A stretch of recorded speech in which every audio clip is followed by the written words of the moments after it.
Welcome. Today is Saturday, the last day of the first week in Advent, the last day with only one candle lit. We're reading Tabitha's Travels by Arnold de Trita, and today we'll read the chapter titled Gedi. If I were a boy, Tabitha thought to herself, I'd be whining and complaining right now. Sitting in front of her father on a horse that had only a blanket for a saddle, Tabitha's backside was getting sore. By the end of the day, she continued thinking, I'll be sitting on blisters. But girls don't complain, she knew. That's for boys to do. Girls must learn to be patient and endure much pain without grumbling, so they can grow into quiet and respectful wives. That was a thought Tabitha didn't much like. To not complain about pain or discomfort was fine, but she had no intention of being a wife who did nothing and said even less. Passing through the canyon where they had first met Jotham, Tabitha felt like their journey was just starting, even though they had already been on the road a whole day. So far, all they had done was return to where they had started. Now they would be on new roads, with new perils and adventures waiting. As the hours dragged on, the heat of the sun and the bones of the horse's spine worked together to make Tabitha miserable. Still, she decided it was all worth it because it meant long conversations with her father.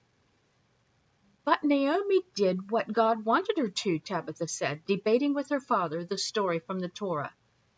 Yes, she did, her father answered, but that doesn't mean no harm could come to her. Other people had the freedom to act against God, just as she had freedom to follow him. Tabitha sighed.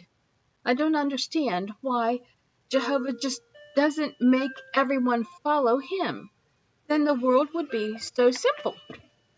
Yes, it would, her father said, but it would also make it very ordinary. Everyone would be the same. As Tabitha thought about this, Eliakim looked at his daughter. I have never understood why women are not allowed to learn the Torah. You learn it easily and care about it deeply, he said. And Tabitha smiled. The debate continued, as did the journey. The sun was just beginning to slide out of the sky when Eliakim came to a stop. There was a small meadow to the side of the road, surrounded on three sides by trees. The grass of the meadow had been trampled down, and it was obvious that a large caravan had stopped there recently, probably just the night before. Eliakim dismounted and surveyed the site. Soon he found two ropes hanging from an olive tree, and he studied them intently. Tabitha and her two uncles came up behind her father. Someone was hung up here by the arms, he said finally, noticing a bit of blood on the ends of the rope. Someone small, he added, and then looked at Tabitha. Someone about your size. The impact of her father's words struck Tabitha like a fist. Jotham, she gasped. Perhaps, answered her father, though we cannot know if this be true. Still, the height of the ropes is right. Then looking around, he added, and the camp broke in haste. Otherwise, they would not have left such fine rope, or that pot over there, or the blanket in that tree. Eliakim mulled all this over. Yes, he said finally, something happened here, something that made Decca leave in a hurry. It was the first time her father had said that name since leaving Hebron, and the first time it made her skin crawl. Decca of Megiddo is no longer a ghost in someone else's dreams, she thought, as she looked about the camp. He is a real man, a real demon. If Decca left in haste, then so must we, Eliakim said. Even though he has half a day's lead on us, he is traveling with a caravan, and we can overtake them if we can but find the way. With that, the three men and their young handmaiden mounted the horses again and set off down the road at twice the pace they had been traveling. Now Tabitha couldn't help but let out an occasional cry as the horses bounced and swayed, pounding away at the dirt. Tears came to her eyes from the wind in her face.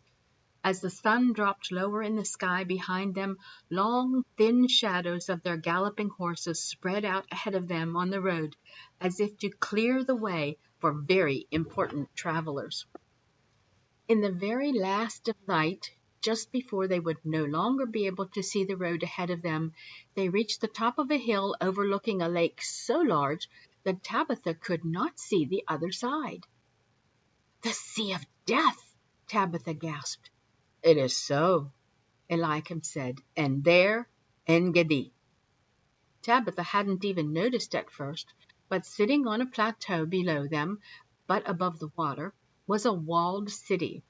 It glowed with the light of 1,000 torches from inside the walls, and now Tabitha could hear lively music of lutes and strings and screaming.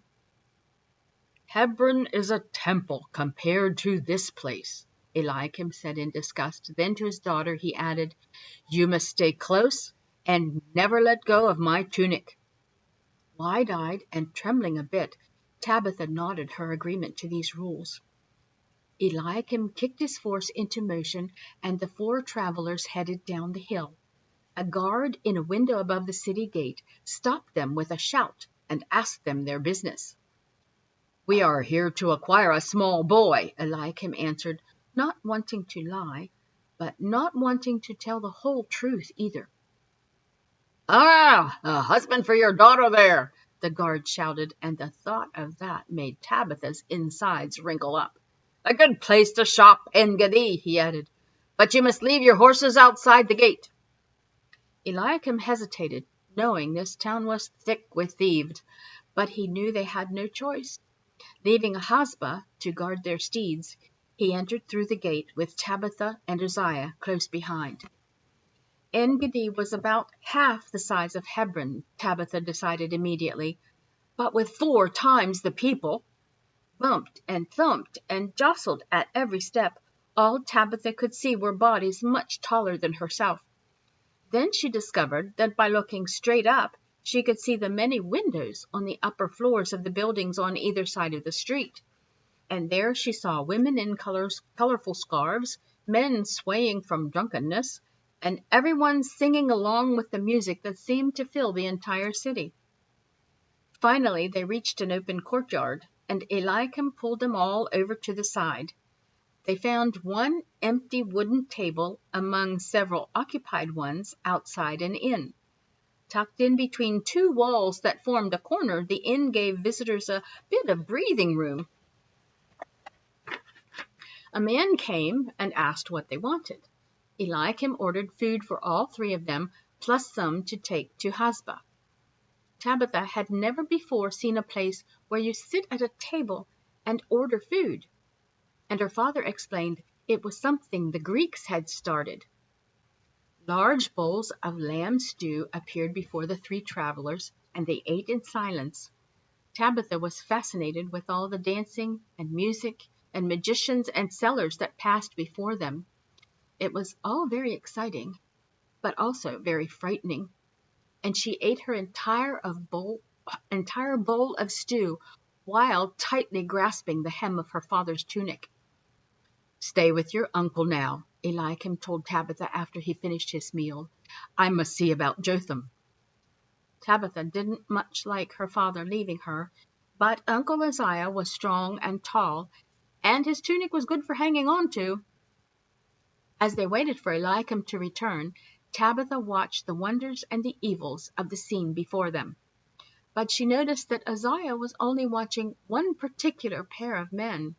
They were hiding in a doorway across the street, and they looked like greasy weasels. Every time the crowd would part enough to clear the view, there would be the 2 men staring at Tabitha and whispering. "Tabitha," Uzziah said, handing her his head covering, "put your hair up and wrap it in this." Tabitha looked shocked, but obeyed in silence. A few minutes later, Tabitha's long hair had disappeared and was replaced by the head covering of a man or a boy. Suddenly, the weasels were gone. The crowd had parted again, but now the doorway was empty. Isaiah put his hand on the hilt of the knife in his belt and looked around frantically. Holding Tabitha tightly with his other hand, he strained to see into every corner and behind every cart. A hand clamped on Isaiah's shoulder. Isaiah jumped up and drew his knife in one swift motion. He was just ready to swing his blade when the hand caught his wrist and held it tightly. "Brother, did I offend you in some way?" Eliakim asked with a smile. Sheepishly the shepherd dropped his arm and slid his knife back into his belt. "Forgive me, brother," he said. "It was two thieves, not you, I suspected of offense." Eliakim gave a strange look at Tabitha. "Did you trade my daughter for a son?" he asked Isaiah. "No," Isaiah said seriously. "The two thieves took too great an interest in Tabitha. I thought it wise to make her less attractive." "Wise indeed," Eliakim said. "Then let us leave this place," he added, pulling Tabitha to her feet, "and be off on our rescue of Jotham." "You found news of him?" Tabitha gasped. "Indeed," Eliakim answered, "though I'm not sure if the news would be good or bad." As they pushed their way back toward the gate, Eliakim told the others what he had learned. "The same day that Jotham left our camp," he told them, "he was brought here by one of Decca's men. He was trying to sell the boy as a slave, but a fool jumped in and saved him." Tabitha looked up at her father with huge eyes. "A fool?" she said. "What kind of fool?" "A foolish one, I would presume," her father said, as he pushed yet another drunken man aside. "Or perhaps not. I also heard a rumor that the fool is really a monk from Qumran, who only dresses as a fool to hide his identity." "What's a Qumran?" Tabitha asked. "A small compound in the desert where monks work to make copies of the Torah," her father answered. "That is where we are headed now, though you will have to wait outside." Tabitha looked up in surprise. "Why can't I go inside?" she asked, indignant. "Only men and boys are allowed inside the walls of Qumran," Eliakim answered. "It is their way." Tabitha was just about to say that it wasn't her way when they finally reached the city gate. Following her father through, Tabitha was staring at the ground, thinking angry thoughts about Qumran, when suddenly her father stopped. She looked up and her heart lurched. Standing on the other side of their horses and surrounding her uncle Hazba was a squad of Roman soldiers. "You!" the leader of the Romans shouted from atop his horse, pointing his spear at Eliakim. "What is your name and where have you come from?" Tabitha heard her father swallow hard before he answered. "Eliakim, son of Abijah. We come from Hebron, and before that, the hills of Judea." The Roman jumped off his horse and stormed over to Eliakim. "Liar!" he roared. "You are a monk who passed as a fool and stole this boy from his master in Caesarea, and you are under arrest." Fear is a strong emotion that keeps us from enjoying life. Sure, sometimes there's good reason for our fear. Sometimes bad things do happen to people when they don't deserve them. Other times, like with Tabitha at the inn, we're in danger and don't even realize it. We don't really know what lies beyond the next corner or within the next year, but there is one thing we can know. Jesus will be right there with us, protecting us, guiding us, or simply helping us endure no matter what. Isaiah says, "Surely God is my salvation. I will trust and not be afraid. The Lord is my strength and my song. He has become my salvation." Give your fears to God. Fears about the future, fears about other people, fears about yourself. He'd love to take your fears and to give you peace and joy in return. Why not let him?